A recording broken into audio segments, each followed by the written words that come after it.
Nama hali gani shabiki kindaki wa spoti. Karibu kwenye makala ya siku ya leo, na leo tupo mbashara kutoka chuo kikuu cha Kenyatta. Mimi ni Tekiondi Stanley, ukinipenda sana komanda wa spoti bado nitaitika.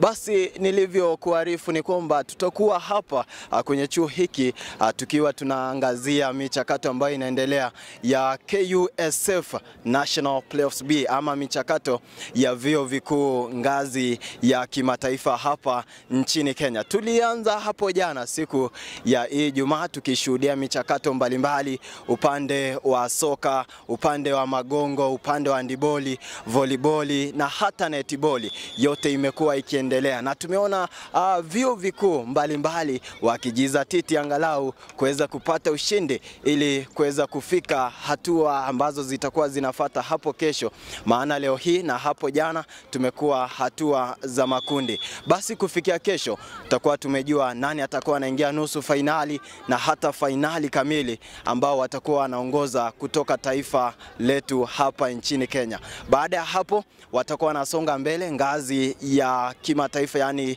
East African, watakuwa wanatuwakilisha pale.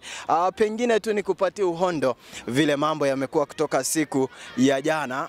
Upande wa soka, game ambayo ilikuwa imesubiriwa sana, chuo kikuu cha Kenyatta walipogaragazana na chuo cha Masinde Muliro na wakaweza kutoka sare tasa, yani 0-0. Upande mwingine Masinde Muliro mabinti waliweza kuwacharaza Technical University of Mombasa mabao 6-0. Upande mwingine wa handiboli ni kwamba magulamu hawa Kenyatta University pia wameweza kucheza vyema sana na kuandikisha ushindi.